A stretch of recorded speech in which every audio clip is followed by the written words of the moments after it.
नमस्कार साथियों, आज हम पढ़ेंगे राजनीति विज्ञान का अध्याय 8 जिसका नाम है हास्यकरण से निपटना। देखो बच्चों, इससे पिछले अध्याय के अंदर हमने पढ़ा था हास्यकरण क्या होता है, हास्यकरण किन किन समुदायों के साथ हुआ और हास्यकरण के कारण क्या रहे थे। और इस अध्याय के अंदर हम पढ़ेंगे कि कैसे हास्यकरण से निपटा गया या उससे निपटने के लिए सरकार ने क्या प्रयास किए, कौन कौन से कानूनों का प्रावधान किया गया। हमारे संविधान के अंदर हास्यकरण से निपटने के लिए किन किन संविधानों का, किन किन अनुच्छेदों का, आर्टिकल्स का प्रावधान किया गया है। तो आइए प्रारंभ करते हैं।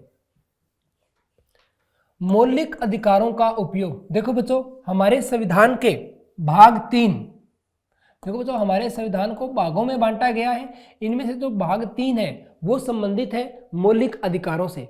तो भारतीय संविधान के भाग 3 यानी कि मौलिक अधिकारों के अंदर हमें कुछ महत्वपूर्ण मौलिक अधिकार दिए गए हैं जिनकी संख्या हमारे पास 6 है। और उन्हीं मौलिक अधिकारों का हम उपयोग करके किसी भी प्रकार की धार्मिक या रंग भेदभाव की नीति जो है उससे बच सकते हैं। जैसा कि यहाँ लिखा गया है कि यह हमारे संविधान का एक महत्वपूर्ण हिस्सा है। यानी कि भाग की अगर मैं बात करूं तो हमने, जैसे कि मैंने आपको बताया, कौन सा भाग है, तीसरा। और इस भाग के अंदर अनुच्छेद आर्टिकल 12 से लेके 35 तक हमें मूल अधिकारों का वर्णन किया गया है। ये अधिकार सभी भारतीयों को समान रूप से उपलब्ध होते हैं। यानी कि वो व्यक्ति जो भारत का नागरिक है उस व्यक्ति को जन्म के साथ ही सभी प्रकार के अधिकार मिल जाते हैं। जहां तक हाशियाई तबकों की बात है, उन्होंने इन अधिकारों का 2 तरह इस्तेमाल किया। हाशियाई तबकों का मतलब, जैसा कि मैंने आपको पिछले अध्याय में बताया था, हाशियाई तबका मतलब एक ऐसा समुदाय, एक ऐसी जाति जिसे मूल विचारधारा से अलग थलग कर दिया गया हो, जिनके ऊपर विशेष ध्यान ना दिया गया हो, या एक समाज में जिनका बहिष्कार कर दिया गया हो। तो ऐसे समुदाय को बोलते हैं हाशियाई समुदाय, यानी कि ऐसा तबका जिसको नजरअंदाज कर दिया गया हो। अब मैं बात करूं कि किन 2 तरीकों से यह मूल अधिकारों का इस्तेमाल करते हैं, तो उसमें पहला है अपने मौलिक अधिकारों पर जोर देकर उन्होंने सरकार को अपने साथ हुए अन्याय पर ध्यान देने के लिए मजबूर किया है। देखो बच्चों, हमारे मौलिक अधिकारों में एक मौलिक अधिकार है आर्टिकल 32, अनुच्छेद 32। इस आर्टिकल के तहत हमें अगर ऐसा लगता है कि हमारे मौलिक अधिकारों का हनन हुआ है तो हम हमारी न्यायपालिका के अंदर जा सकते हैं, न्यायपालिका से ये गुहार कर सकते हैं कि हमारे मौलिक अधिकारों का हनन किया गया है और हमारी रक्षा की जाए।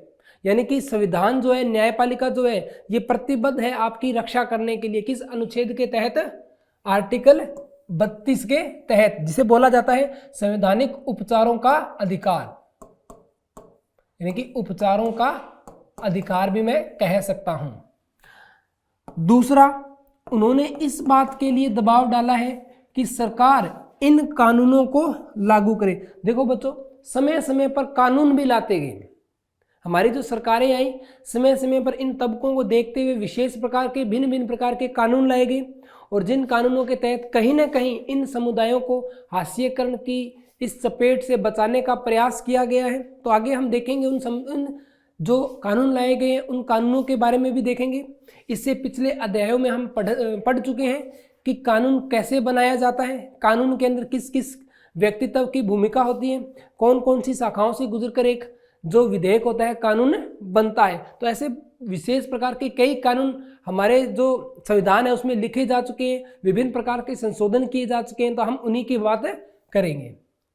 सबसे पहले संविधान के अनुच्छेद 17, जैसा कि मैंने आपको बताया, अनुच्छेद 12 से लेके 35 तक जो भी हैं सारे हमारे मौलिक अधिकार हैं। तो उनमें से एक अनुच्छेद 17 के बारे में यहाँ बताया गया है कि अनुच्छेद 17 के अनुसार अस्पृश्यता या छुआछूत का उन्मूलन किया जा चुका है। उन्मूलन मतलब उसे खत्म किया जा चुका है। यानी कि अगर आपके साथ कोई छुआछूत करता है तो आप उस व्यक्ति के खिलाफ अपने मौलिक अधिकारों के हनन के लिए कानूनी कार्यवाही भी कर सकते हैं, क्योंकि इस बात का हमारे संविधान में उल्लेख किया गया है। संविधान के अनुच्छेद 15 में कहा गया है कि भारत के किसी भी नागरिक के साथ धर्म, नस्ल, जाति, लिंग या जन्म स्थान के आधार पर भेदभाव नहीं किया जा सकता। यानी कि अनुच्छेद 15 जो है, आर्टिकल 15 जो है, ये आता है समानता के अधिकार के तहत।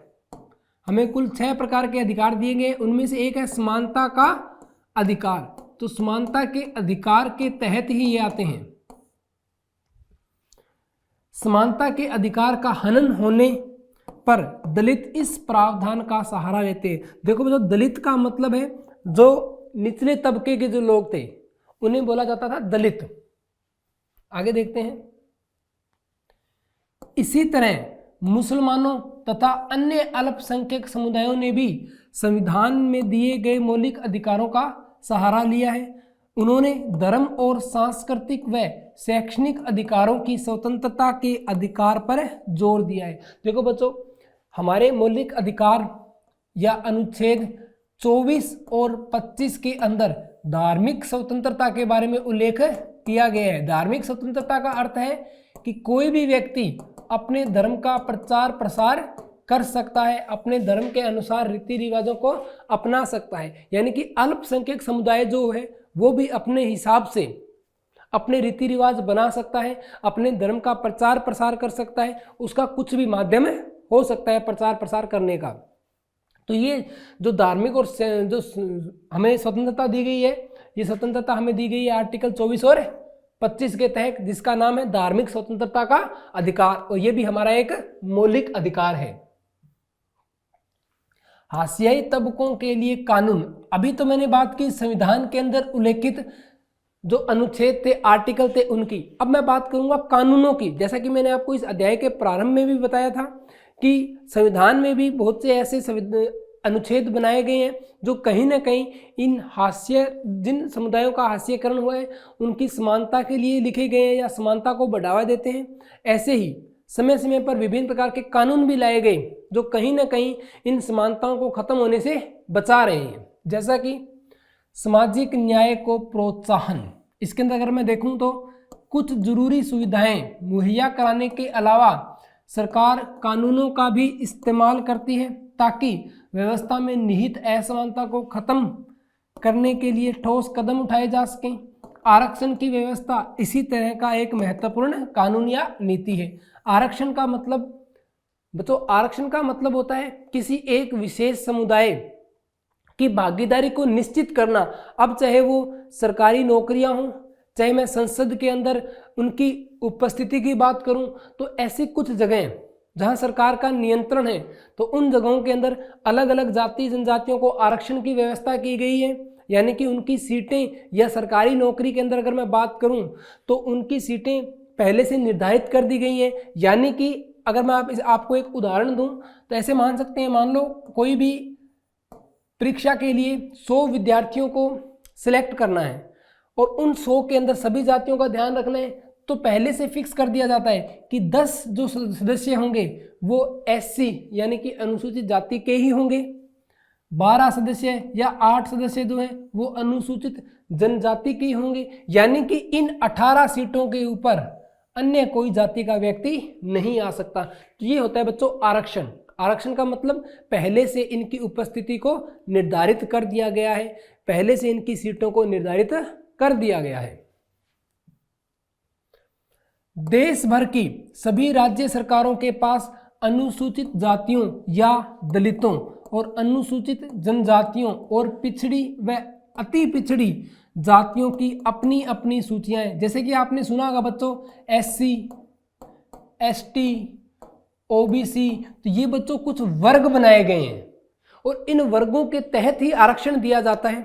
अब कौन व्यक्ति SC में आएगा, कौन व्यक्ति ST में आएगा, कौन सा व्यक्ति OBC में आएगा, तो हर एक राज्य सरकार के पास एक ऐसी सूची है जिस सूची के अंदर हर एक SC, ST, OBC के व्यक्तियों का उल्लेख किया गया है। इसी तरह की एक सूची केंद्र सरकार के पास भी होती है। यानी कि कुछ सूचियां केंद्र सरकार के पास भी है जो ये निर्धारित करती है कि जो कोई अगर विशेष कोई व्यक्ति है तो ये व्यक्ति एससी के अंदर आएगा, एसटी के अंदर आएगा, ओबीसी के अंदर आएगा या नहीं आएगा। तो ऐसी सूची जैसे कि राज्य सरकार के पास थी और ऐसी ही सूची एक केंद्र सरकार के पास ही होती है और इस सूची के आधार पर ही आरक्षण की व्यवस्था की गई है। अगर कोई खास दलित जाति या जनजाति सरकारी सूची में है तो उस जाति या जनजाति का उम्मीदवार आरक्षण का लाभ उठा सकता है। यानी कि आरक्षण का लाभ उठाने के लिए उस व्यक्ति का या तो राज्य सूची, अगर मैं राज्य विषय की बात करूं तो राज्य सूची में उसका नाम होना चाहिए, और अगर मैं केंद्र विषय पर बात करूं तो केंद्र विषय के अंदर अगर किसी व्यक्ति का नाम उस सूची के अंदर आता है तो वह उस सूची के तहत आरक्षण का लाभ उठा सकता है। अब मैं बात करता हूं दलितों और आदिवासियों के अधिकारों की रक्षा, यानी कि इनके अधिकारों की रक्षा के लिए क्या किया गया। हाशियाई समुदाय, हाशियाई समुदाय मतलब वह समुदाय जिसको एक किनारे कर दिया गया हो। तो हाशियाई समुदायों को भेदभाव और शोषण से बचाने के लिए नीतियों के अलावा हमारे देश में कई कानून भी बनाए गए हैं। नीतियों की अगर मैं बात करूं, जैसे कि हम पहले ही देख चुके हैं, इस अध्याय के अंदर हमने आर्टिकल 15 और आर्टिकल 17 के बारे में देखा। आर्टिकल 15 जो है वो किसी भी प्रकार के भेदभाव से बचाता है। अब वो भेदभाव लिंग, जाति, धर्म, स्थान किसी के भी आधार पर हो सकता था। और आर्टिकल 17 जो है वो छुआछूत से बचाता है। ये तो नीतियां या संवैधानिक प्रावधान हो गए। इसके अलावा जैसा कि मैंने आपको पहले बताया, जो केंद्र सरकार या जो राज्य सरकार होती है वो समय समय पर विशेष प्रकार के कानूनों का भी निर्माण करती है। जैसा कि हम देखते हैं अनुसूचित जाति यानी कि एससी एवं अनुसूचित जनजाति यानी कि एसटी अत्याचार निवारण अधिनियम 1989 यानी कि एससी और एसटी अत्याचार निवारण अधिनियम, ये एक कानून है जो कब लाया गया था, 1989 के अंदर लाया गया था, एक विशेष परिस्थिति के अंदर। यह कानून 1989 में दलितों तथा अन्य समुदायों की मांगों के जवाब में बनाया गया था। इसका मकसद ऐसे लोगों को सजा दिलाना है जो अनुसूचित जाति या अनुसूचित जनजाति के किसी व्यक्ति को कोई अखाद्य अथवा गंदा पदार्थ पीने या खाने के लिए विवश करते हैं। यानी कि उनकी इच्छा के बगैर उन्हें कुछ ऐसा खिलाया जाए जो खाने योग्य न हो, तो इस कानून के तहत सजा का प्रावधान किया गया है। अनुसूचित जाति या अनुसूचित जनजातियों के किसी व्यक्ति को नंगा करते हैं या उसे नंगा घुमाते हैं या उसके चेहरे अथवा देह पर रंग लगाते हैं या कोई और ऐसा करते हैं जो मानवीय प्रतिष्ठा के अनुरूप नहीं है। यानी कि इस बात का अर्थ हुआ कि अगर कोई व्यक्ति उनके आत्मसम्मान को ठेस पहुंचाता है, अब वो आत्मसम्मान को ठेस पहुंचाने का कोई भी तरीका हो सकता है। उसे नंगा करके घुमाया जा सकता है, उसके मुंह पर कालिख पोत कर उसे घुमाया जा सकता है, अनेक प्रकार के रंगों के साथ उसे मुंह पर लगाकर उसे घुमाया जा सकता है, अखाद्य पदार्थ पिलाकर, यानी कि कैसा भी तरीका जिससे उसे ऐसा लगे कि उसके आत्मसम्मान को ठेस पहुंची है, तो उस कानून के तहत जो 1989 के अंदर आया था, 1989 के अंदर आया था, तो किसी भी व्यक्ति के खिलाफ केस दर्ज कर सकता है और इनके अंदर सजा का प्रावधान किया गया है।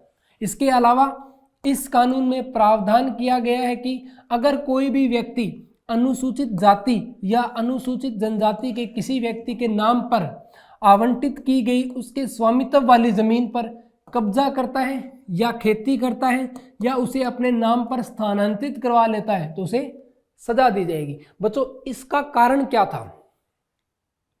क्योंकि जो धनाढ्य लोग जो थे, मैं आज से अगर 100 साल पहले की बात करूं, जो धनाढ्य लोग थे या 150 साल पहले की बात करूं तो धनाढ्य लोग जो थे वो अपने से नीचे या गरीब तबके के जो लोग थे उनका शोषण किया करते थे और उनसे जोर जबरदस्ती करके उनकी जमीनें छीन लिया करते थे। तो ऐसा ना हो इसीलिए ये प्रावधान किया गया कि एक एससी या एसटी के अंदर आने वाले व्यक्ति की जो जमीन है, जो उसका भूभाग है, वो कोई एससी या एसटी का व्यक्ति तो ले सकता है पर अन्य कोई व्यक्ति या बाहरी जाति का कोई व्यक्ति उसे खरीद नहीं सकता। तो इसका एकमात्र कारण था कि उनके भूभाग की रक्षा की जाए। ऐसे लोगों को दंडित करने की व्यवस्था की गई है जो अनुसूचित जाति या अनुसूचित जनजाति की किसी महिला को अपमानित करने के लिए उस पर हमला करते हैं या उसके साथ जोर जबरदस्ती करते हैं, यानी कि कहीं ना कहीं उसके मानवीय आत्मसम्मान को ठेस पहुंचाते हैं। अब मैं बात करता हूं आदिवासियों की मांगें और 1989 का अधिनियम, यानी कि ये अधिनियम जो है सिर्फ जातियों के लिए नहीं आदिवासियों के लिए भी था। तो देखते हैं क्या प्रावधान थे। 1989 का अधिनियम एक और वजह से महत्वपूर्ण है।